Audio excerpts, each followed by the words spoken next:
Assalamualaikum Sobat Football United, ringan amatiran ala gua. Semoga semuanya sehat-sehat selalu sekeluarga. Oke, membahas, ini sempat ada permintaan kalau nggak salah ya, untuk membahas berita ini. Yaitu ada kemungkinan Manchester United ini akan melakukan perombakan besar-besaran dari skuad Manchester United itu sendiri, di mana ini diinformasikan oleh Samuel Luhrs, koresponden dari The Sun untuk berita-berita Manchester United ya. Ya kita tahu berarti kan ya, Samuel Luhrs, The Sun. But anyway, gue akan ke beritanya ini seperti apa. Secara keseluruhan memang disebutkan Manchester United ada persiapan untuk mendukung Ruben Amorim dengan perombakan yang akan dilakukan tahap selanjutnya untuk membangun kembali skuad Manchester United. Bagaimana ada 2 nama pemain ataupun 3 yang memang diminati oleh Manchester United, Elliot Anderson, Adam Wharton dan juga Carlos Baleba yang kemungkinan besar akan dikejar di musim panas nanti.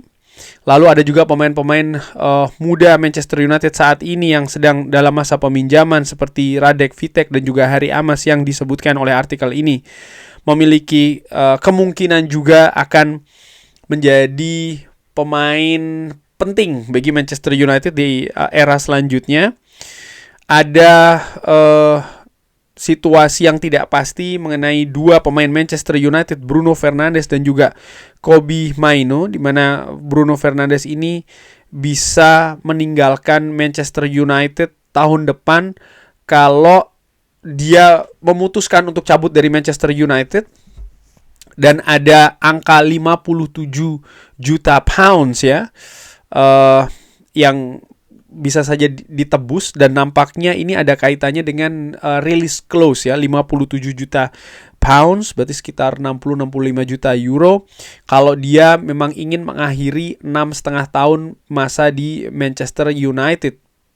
Kapten berusia 31 tahun sendiri mengatakan bulan lalu bahwa segala keputusan dia terkait dengan masa depannya tidak akan ditentukan sampai Piala Dunia tahun depan di musim panas ya.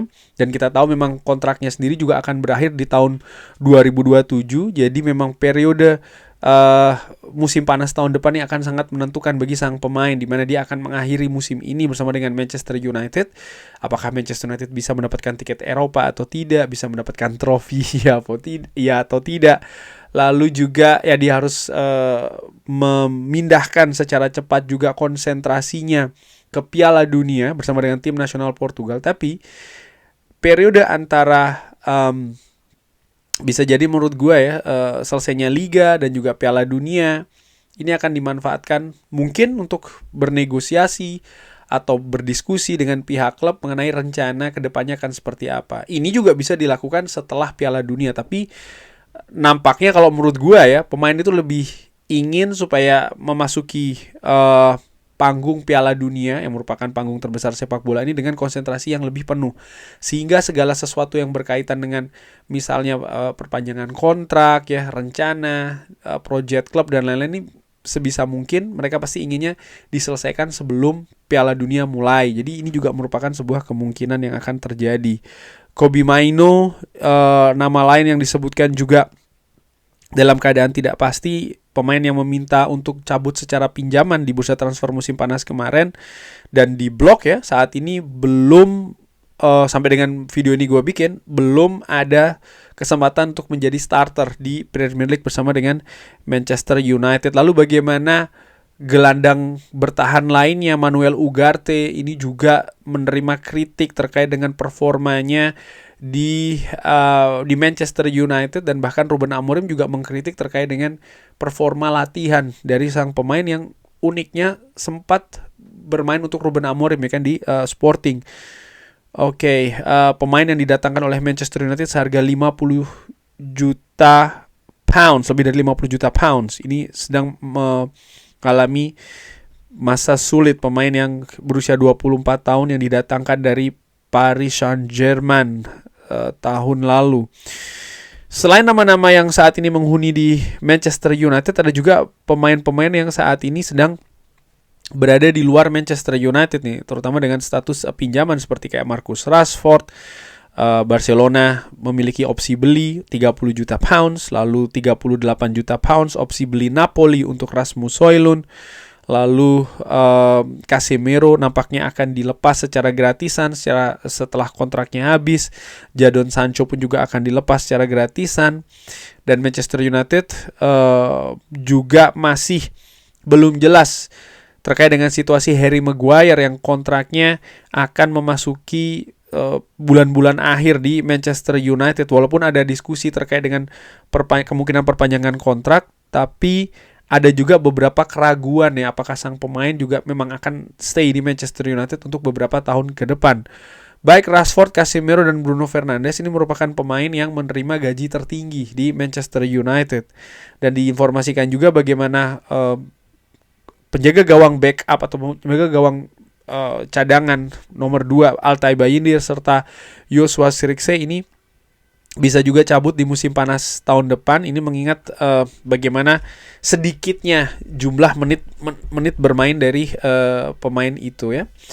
Nah, disebutkan juga di The Sun oleh Samuel Luhrs bagaimana salah satu tujuan ataupun keinginan dari Manchester United terhadap nama-nama yang tadi disebutkan itu juga bukan hanya mengeluarkan mereka, tapi juga ada budget yang bisa mereka simpan atau mereka tabung terkait dengan pengeluaran gaji terhadap pemain-pemain tersebut, di mana ya tadi disebutkan ya 3 nama ini merupakan pemain dengan penerima gaji tertinggi, Casemiro, Bruno Fernandes, juga Marcus Rashford. Lalu bahkan nama selanjutnya yang menduduki peringkat keempat ini juga merupakan pemain yang menerima gaji juga cukup tinggi, itu adalah Jadon Sancho. Harry Maguire pun juga gajinya mendekati 4 nama di atas. Jadi memang ada tujuan lain. Nah, secara keseluruhan ya ada sekitar 11 pemain ini yang punya kemungkinan cabut dari Manchester United. Casemiro, Bruno Fernandes, Marcus Rashford, Jadon Sancho, Harry Maguire, Manuel Ugarte, Joshua Zirkzee, Rasmus Højlund, dan Tyrell Malacia. Ini juga termasuk di sana. Juga ada Altay Bayindir dan juga Kobbie Mainoo. Nah, sekarang yang ingin gue bahas secara ringan amatir adalah bagaimana realisasinya. Kira-kira apakah memang berita ini yang kita tahu sumbernya The Sun, tapi apakah memang ini memang sesuatu yang memungkinkan atau tidak gitu, dan bagaimana kira-kira pengaruhnya bagi Manchester United, bagi skuad Manchester United. Oke, dari beberapa nama ini, dari 11 nama ini, menurut gue ya, nama seperti Marcus Rashford, Jadon Sancho, Rasmus Højlund, lalu juga Tyrell Malacia, jadi ada 4 nama. 4 nama ini memang dari 11 nama ini ya, 4 nama ini memang pasti akan cabut dari Manchester United. Kita tahu Tyrell Malacia bertahan di Manchester United karena tidak ada yang mau mengambil dia, ya kan, baik secara pinjaman ataupun secara permanen. Tapi situasi ini bisa jadi berubah di musim panas tahun depan. Sebentar, gue jadi tertarik ini untuk melihat bagaimana kontrak dari Tyrell Malacia di Manchester United. Kontrak dia ini akan berakhir di musim panas tahun 2026. Jadi ya dia akan cabut ya menurut gue secara gratisan Tyrell Malacia. Jadi, dan nama-nama lain Jadon Sancho, Højlund, dan juga Rashford ini kan memang nama yang tidak menghuni Manchester United saat ini, dan memang proyeksinya akan dilepas oleh Manchester United. Tidak ada sesuatu yang aneh dari situ menurut gue. Lalu nama lainnya yaitu adalah Harry Maguire dan juga Casemiro. Nama yang juga sering dibahas ya kan, bahwa memang 2 nama ini kontraknya akan berakhir di Manchester United di musim panas tahun depan. Jadi ada beberapa kabar yang mengatakan bahwa Manchester United ingin memperpanjang keduanya dengan salah satu ataupun kedua ya, tapi dengan syarat nilai gaji mereka harus diturunkan, karena nilai gaji saat ini sangat tinggi sekali ya, dan ini kebijakan Manchester United tampaknya tidak akan seperti itu lagi untuk pemain yang memang kontraknya akan diperbarui di era dari Ineos ini di Manchester United. Sehingga baik itu Casemiro maupun Harry Maguire, situasinya memang ada kemungkinan mereka diselesaikan karena memang kontraknya sudah selesai ya di Manchester United. Dan menurut gue ini bukan sesuatu yang juga terlalu heboh gitu ya, katakanlah seperti itu. Kenapa ya? Dilihat dari sisi usia juga kan, mereka memasuki periode penurunan menurut gue seperti itu, dengan kontribusi saat ini di Manchester United sendiri pun juga oke, Casemiro mengalami musim yang jauh lebih baik daripada musim-musim sebelumnya, tapi tetap ada kekhawatiran melihat apa yang terjadi di periode sebelumnya di mana dia juga sempat anjlok ya kan permainannya. Saat ini dia tampil bagus, apakah memang ada perubahan dari Casemiro, apakah memang ada motivasi yang berbeda karena ingin masuk ke skuad Piala Dunia misalnya, atau untuk menjaga valuasinya sehingga ketika dia selesai kontraknya bersama dengan Manchester United nanti di musim panas dia juga tetap bisa ya mendapatkan valuasi yang tinggi juga ya dari klub lain. Itu kan bisa saja terjadi menurut gue. Sementara Harry Maguire juga masih penuh dengan ketidakpastian. Jadi ini bukan sesuatu yang menurut gue juga terlalu heboh begitu. Nah yang ya mungkin yang bisa dilabelin dengan situasi yang justru tanda tanya itu adalah keadaan dari Ugarte, Zirkzee, Altay Bayindir, dan Kobbie Mainoo. Jadi 4 nama ini menurut gue yang tanda tanya gitu ya. Dalam arti begini, Altay Bayindir contohnya, oke, dia memang dari awal didatangkan ke Manchester United untuk posisi nomor 2. Dari awal dia bukan yang akan diproyeksikan untuk nomor 1. Dia memang untuk nomor 2. Dan ini sangat wajar di setiap klub. Tidak semua penjaga gawang itu untuk nomor 1. Tentu saja ada peran-peran tertentu 1, 2, 3 yang memang ini kenapa mereka direkrut, dan ini sudah disampaikan di awal, dan dia tidak masalah dan dia datang ke Old Trafford. Bahwasanya dia sekarang memiliki menit bermain yang tidak banyak ya karena dia memang penjaga gawang nomor 2, dan karena itu juga kapasitas serta kualitasnya memang tidak sebagus penjaga gawang nomor 1 menurut gue ya. Ada beberapa nama misalnya kayak Emiliano Martinez sempat dikaitkan di Manchester United. Menurut gue ya dia memang kapasitasnya penjaga gawang nomor 1 gitu. Jadi ketika Manchester United punya Sean Lemans, menurut gue ya ini sudah semacam kayak selesai perdebatan gitu ya terkait dengan siapa penjaga gawang nomor 1 dari Manchester United sudah jelas gitu. Dan Altay Bayindir sekarang tinggal dia mau tidak melanjutkan sebagai penjaga gawang nomor 2 di Manchester United. Kalau dia mau ya ini seperti yang awal dia kenapa direkrut di Manchester United kan. Kalau tidak ya pintu terbuka, dan menurut gue ini juga baru akan Manchester United akan bergerak mendatangkan penjaga gawang nomor 2. Apakah penjaga gawang muda? Lihat juga, karena penjaga gawang muda dia butuh berkembang dengan menit bermain yang tinggi. Seperti tadi disebutkan Radek Vitek misalnya ya. Ya oke, datang Radek Vitek and then what? Dia saat ini yang jelas ketika dia datang di Manchester United dia akan menjadi penjaga gawang nomor 2 dengan menit bermain yang tidak akan lebih baik daripada penjaga gawang nomor 1 itu. Peran pun juga berbeda. Tidak bisa memiliki kapasitas yang sama ya. Ini justru tidak sehat karena menurut gue kepastian posisi nomor 1 itu juga harus diciptakan. Secara reguler dia juga harus miliki kesempatan itu supaya dia bisa membangun kesepahaman, komunikasi juga dengan pemain-pemain belakang yang lain misalnya ya. Sehingga ya ini juga situasi yang harus dibahas, ditentukan antara sang pemain dan juga klub. Ini juga menurut gue yang harus ditentukan terkait dengan Ugarte dan Kobbie Mainoo menurut gue ya. Bagaimana dan juga Joshua Zirkzee, bagaimana mereka melihat diri mereka di Manchester United selanjutnya. 3 pemain ini tentu saja bersama dengan Altay Bayindir saat ini berada di skuad Manchester United. Tapi dari apa yang terjadi saat ini, ya mereka juga punya suara untuk menentukan masa depannya. Apakah mereka tetap ingin di Manchester United? Mereka sudah tahu keadaannya. Ugarte misalnya ya dia harus kerja lebih keras lagi. Dia tidak bisa merasa bahwa dia berada di zona nyaman. Enggak. Dia akan mendatangkan Manchester United akan mendatangkan pesaing-pesaing berat bagi dia. Dan ini juga dia harus lihat gitu. Seperti apa dia, apakah dia memang mampu bersaing atau tidak. Dia harus bisa menilai dirinya sendiri. Kobbie Mainoo pun juga seperti itu menurut gue. Dia dihalangi untuk cabut di musim panas kemarin secara pinjaman karena Manchester United tidak memiliki pemain baru ya kan untuk posisi lini tengah. Kenapa? Ya karena memang prioritas mereka di bursa transfer musim panas kemarin bukan di lini tengah.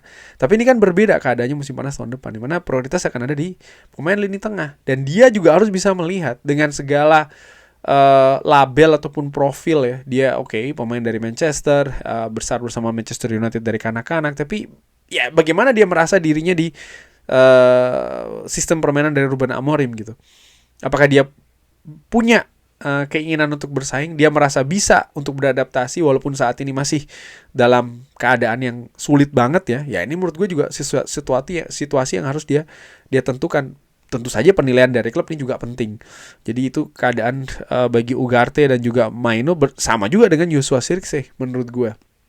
Pemainnya memang belum lama berada di Manchester United.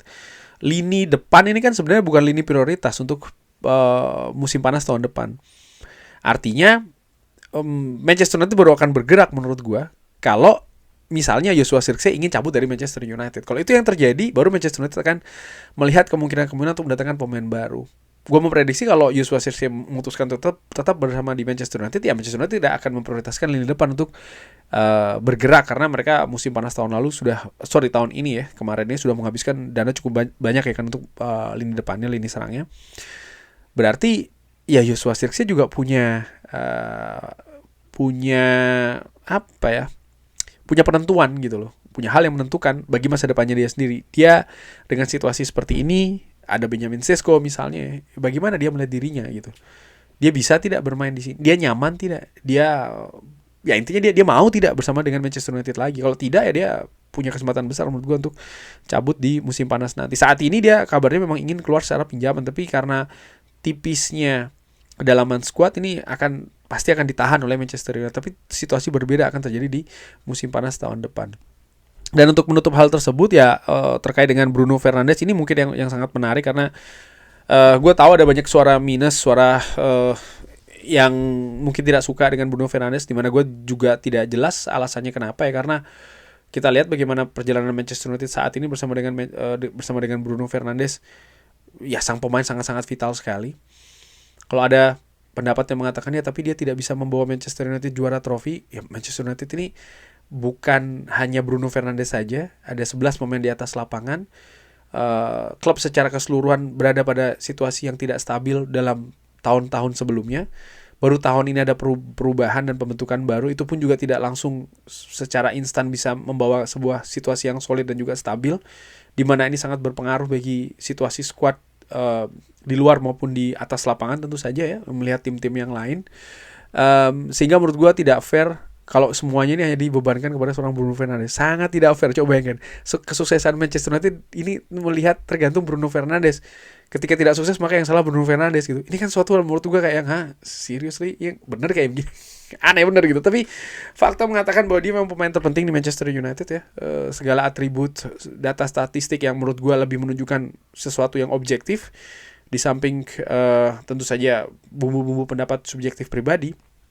Ya memang menunjukkan Bruno Fernandes merupakan pemain yang sangat penting. Di awal dia memang diragukan apakah dia bisa bermain di sistem permainan Ruben Amorim ya, tapi menurut gue dengan apa yang terjadi musim ini fantastis. Dia meraih pemain terbaik bulanan, menunjukkan bahwa ya dia memiliki kontribusi yang luar biasa bagi Manchester United. Sampai dengan sejauh ini dia bisa memainkan peranan yang bagus di lini tengah dan juga sebagai seorang kapten. Ini juga tidak kalah pentingnya. Nah, terkait dia apakah akan diperpanjang oleh Manchester United atau tidak, ya kita lihat saja apa yang akan terjadi di musim panas nanti. Dan menurut gue akan sangat terkaitan dengan apa yang terjadi di musim ini. Manchester United memiliki project, Manchester United memiliki prosesnya, dan sebagai seorang pemain dia pastinya ingin juga mendapatkan sesuatu. Tapi yang menarik juga bagaimana dia sudah menunjukkan komitmen yang luar biasa. Ini tidak bisa ditutup sebelah mata ataupun bahkan tidak dilihat sama sekali. Yang mungkin banyak yang justru mungkin banyak tidak dilirik bahkan oleh yang tidak suka dengan Bruno Fernandes, bahwa fakta beberapa periode sebelumnya ya, jendela bursa transfer dia memiliki tawaran yang sangat-sangat masif, sangat-sangat besar dari Saudi, tapi dia lebih berkomitmen ke Manchester United. Nah itu fakta yang adanya tapi seperti biasa kan sering sekali tidak dilihat. Dan jadi justru gue mempertanyakan objektivitas dari itu tadi yang menginginkan Bruno Fernandes keluar dan segala macam, menganggap dia egois dan lain-lain. Tapi menurut gue apapun itu bebas, siapapun bisa berpendapat. Nah balik lagi, justru gue menilai dari 11 nama ini yang paling punya peluang akan tetap stay di Manchester United adalah Bruno Fernandes gitu. Nama-nama lainnya justru situasinya meragukan. Ada beberapa pemain yang memang sudah diproyeksi, sudah ditentukan dan memang tidak ada di Manchester United. Pemain-pemain yang gue sebutkan di awal yang saat ini tidak ada di Manchester United.